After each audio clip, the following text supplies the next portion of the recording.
Hay una regla simple en la naturaleza. Mientras más peligroso es un lugar, menos son los que quieren vivir allí.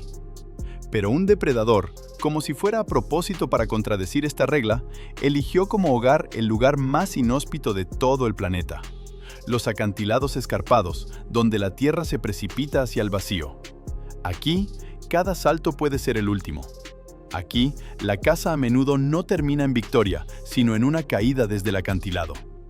E incluso la presa aquí se siente más segura que el propio depredador. Estamos hablando del leopardo de las nieves.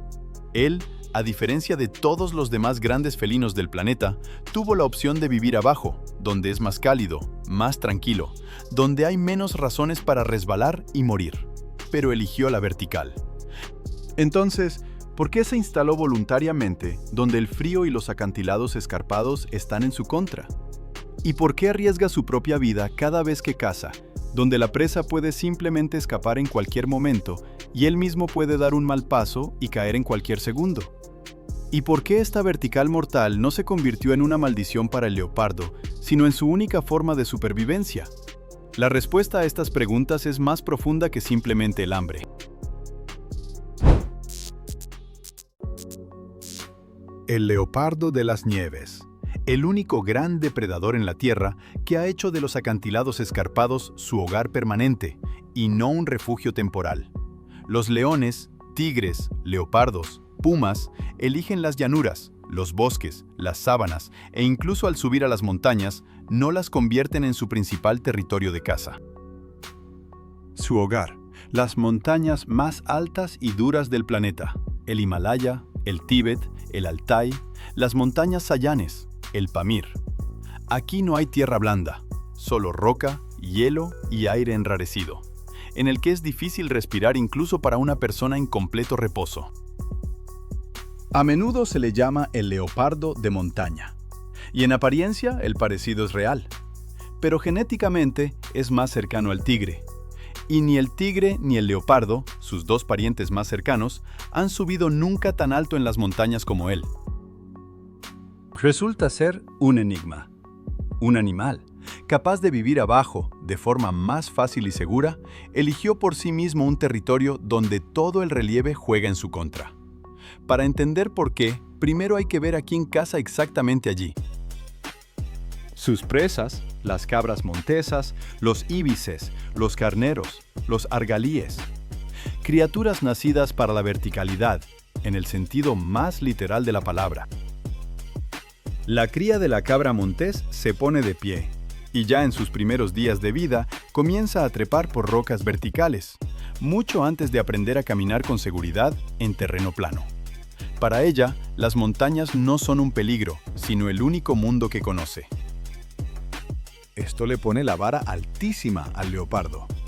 No caza simplemente animales rápidos, sino criaturas que han estado entrenando en la verticalidad literalmente desde que nacieron, toda su vida.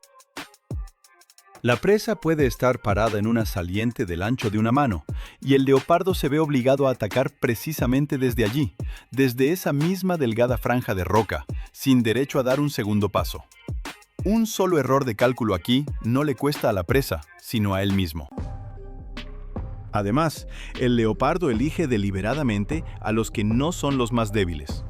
Caza a machos grandes que pesan hasta 100 kilogramos, el doble de lo que pesa él. Pero hasta el cazador perfecto tiene sus límites. En estas mismas montañas pastan los yaks, y el leopardo de las nieves los evita incluso más que a los lobos. Un yak adulto pesa casi 1 tonelada, y un solo golpe de sus cuernos puede matar al leopardo en el acto. Así se dibuja un retrato extraño. Una fiera dispuesta a arriesgar la vida en una pared vertical por una cabra, sabe exactamente cuándo es mejor darse la vuelta y marcharse. Entonces, ¿por qué abajo, donde el clima es más cálido y es más seguro, el leopardo de las nieves no tiene ni la más mínima oportunidad? ¿Y por qué esto lo obligó a subir hasta un lugar sin retorno? Abajo, en los valles y bosques, hay demasiados queriendo cazar. Los lobos atacan en manada y aprovechan su número. Los osos son más grandes y peligrosos en un enfrentamiento directo. Los linces son más sigilosos y eficientes entre los árboles y matorrales. En los precipicios verticales, el leopardo de las nieves no tiene rivales entre las fieras.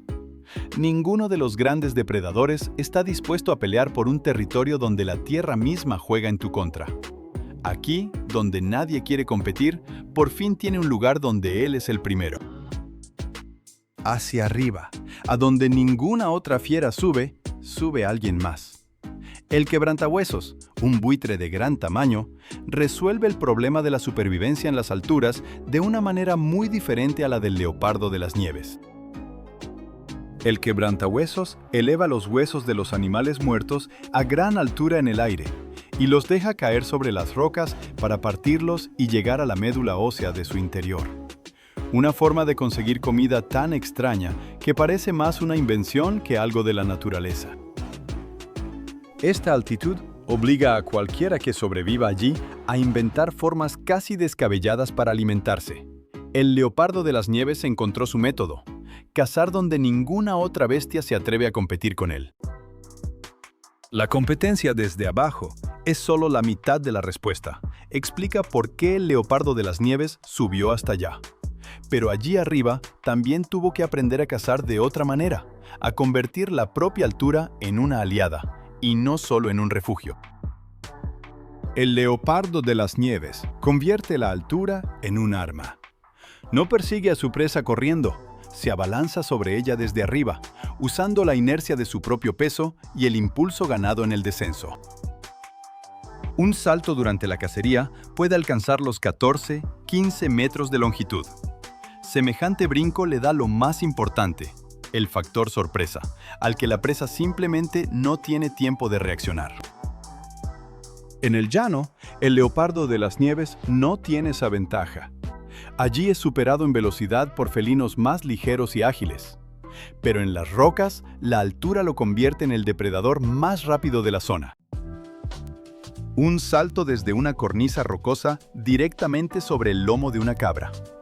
Un ataque en un sendero estrecho, donde la víctima simplemente no tiene a dónde darse la vuelta y escapar. Cada una de estas maniobras solo es posible gracias a la verticalidad, que para otros depredadores significa una muerte segura. La táctica explica por qué esta caza es beneficiosa para el leopardo, pero no explica lo principal: cómo asume el riesgo de estrellarse hasta morir cada vez que salta desde esa altura. El precio de un error en las rocas es uno solo: la muerte. Un lobo que persiga a una cabra por una pared vertical caerá y se matará. Un leopardo que salte sin éxito desde una altura se romperá una pata y morirá de hambre en soledad. El leopardo de las nieves es el único que está dispuesto a pagar este precio una y otra vez. En la India se registró un caso en el que una hembra de ibis saltó sobre un íbice de gran tamaño y ambos cayeron juntos por la ladera. Perdió la presa, pero milagrosamente sobrevivió. También hay otras historias de cuando el leopardo perseguía a su presa por una pendiente empinada, perdía el equilibrio y caía decenas de metros. No es una locura ni un acto de desesperación, es la profesión con el mayor riesgo del mundo entre todos los felinos. Los leopardos de las nieves necesitan cazar en promedio una vez cada 8 o 10 días para reponer fuerzas después de un fracaso o para digerir una rara victoria. Y estadísticamente, hay menos intentos exitosos que fallidos. Solo alrededor del 10% de los ataques resultan exitosos. Surge la pregunta de cómo está diseñado el cuerpo de una bestia que una y otra vez asume tal riesgo y en la mayoría de los casos logra sobrevivir. Imagínate que necesitas crear una máquina para vivir a una altitud de 5.000 metros. La naturaleza resolvió este problema mucho antes que todos los ingenieros. Sus anchas patas, con un denso pelaje entre los dedos, funcionan como raquetas de nieve, distribuyendo el peso del animal sobre la nieve, y como amortiguadores en el momento de aterrizar después de un salto. Las garras afiladas se aferran a la roca donde parecería que no hay de qué agarrarse. La larga cola, casi igual a la longitud de todo su cuerpo, sirve de balancín, permitiéndole cambiar de trayectoria en el aire durante el mismísimo salto. Esa misma cola tiene una segunda función, que no es para nada de combate. Cuando el leopardo duerme, se la pone sobre el hocico para respirar aire caliente y protegerse la cara de la helada. Un pequeño detalle cotidiano que hace que este depredador tan rudo parezca de repente casi un animal doméstico. Sus poderosas patas traseras le permiten dar saltos de hasta 6 metros de largo y hasta 3 metros de alto. Sus ojos calculan la distancia hasta la presa con una precisión de centímetros. Un error aquí cuesta demasiado caro. Sus grandes senos nasales calientan el aire helado y enrarecido de las montañas antes de que llegue a los pulmones. Las orejas cortas y redondeadas están pegadas a la cabeza para no perder el valioso calor corporal. Su pelaje espeso, de hasta 5 centímetros y medio de largo, mantiene el calor incluso en las heladas más crudas. Después de ver este conjunto de soluciones, es difícil decir que es solo una combinación afortunada de genes. Más bien parece un proyecto completo para una sola tarea: sobrevivir justo aquí. Esta máquina de supervivencia no apareció ya lista de un día para otro. Se fue formando en una carrera que lleva millones de años y que no ha parado hasta el día de hoy. Las cabras se vuelven mejores escalando. El leopardo se vuelve mejor cazando a los que escalan. Cada nueva generación de ambos lados establece su propio récord de altura y de inclinación de la ladera. Un leopardo de las nieves adulto es capaz de perseguir a su presa donde una persona no podría ni mantenerse en pie, incluso sin estar cazando. Esto no es un truco aprendido ni una costumbre, sino una habilidad innata, pulida por millones de años de selección natural. Los científicos creen que las adaptaciones del leopardo de las nieves a las montañas se formaron bastante rápido en términos evolutivos, durante el período cuaternario, a partir del Pleistoceno medio. Esta carrera está ocurriendo ahora mismo, en este preciso minuto en algún lugar de las montañas. Cada salto fallido del leopardo y cada víctima que logra escapar es solo un episodio de un juego infinito que nunca terminará con la victoria de uno de los lados. Este juego se aprecia mejor no en las estadísticas, sino en una escena concreta. La cabra conoce estas rocas de memoria. El leopardo conoce las costumbres de la cabra. Y ambos entran a una partida, donde la apuesta es más alta que en cualquier ajedrez. La cabra montés elige una ruta donde no hay por dónde dar la vuelta, con la esperanza de que justo eso la salve del ataque. El leopardo de las nieves se acerca desde arriba y le corta la única vía de escape. El leopardo de las nieves tiene dos formas distintas de cazar. El acecho, que es un acercamiento lento, casi imperceptible a la presa. Y la emboscada, en lugares donde los animales con pezuñas suelen reunirse. Antes de saltar, a menudo mueve y golpea su cola, como si fuera un péndulo. No son nervios, es un indicador de puntería, el último ajuste antes del movimiento decisivo. Puede quedarse al acecho por mucho tiempo, simplemente observando. Y luego, de repente, levantarse e irse en silencio, sin un solo intento de atacar, si el momento no le parece el adecuado. Pero si el momento ha llegado, se hace el silencio, luego la tensión, después el salto. Y a partir de ahí, solo hay dos desenlaces: o la presa se va con vida o no se va en absoluto. Cuando falla, el leopardo de las nieves rara vez se lanza a perseguir a la presa. Como mucho, corre unas cuantas decenas de metros por inercia. Ir más allá ya no es cazar, sino un desperdicio de energía, de la cual tiene muy poca para semejantes gastos. En la Reserva Natural Sajano-Shushensky hay una historia sobre una joven hembra llamada Basaginka. Ella estaba persiguiendo a un íbice, y este, de repente, saltó al agua helada y simplemente se fue nadando, aunque este comportamiento no es para nada típico de las cabras montesas. Los científicos suponen que Basaginka podría haber estado jugando en ese momento, en lugar de cazar de verdad. La historia de inmediato nos revela varias capas inesperadas, la extraña huida de la presa y un indicio de la naturaleza juguetona de un depredador, al que estamos acostumbrados a ver solo como una máquina de matar. El leopardo de las nieves no sabe rugir. Durante mucho tiempo, los científicos explicaron esto por una estructura especial del hueso hyoides, pero nuevas investigaciones no han confirmado esta versión. En el leopardo, este hueso es casi igual que en los grandes felinos que sí rugen. Esto significa que la verdadera razón se esconde en alguna otra parte de la estructura de su laringe, y los propios científicos todavía discuten sobre cuál es exactamente. En lugar de un rugido o un aullido, solo es capaz de producir ronroneos, resoplidos y siseos.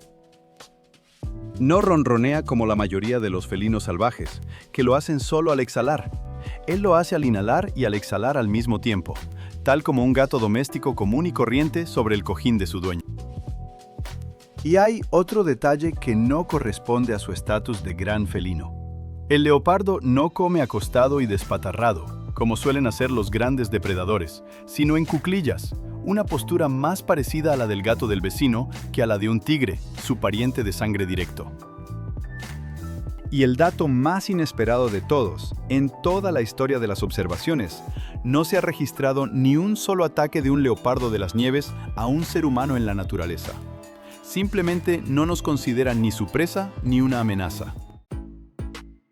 También hay una escena real sobre este mismo tema.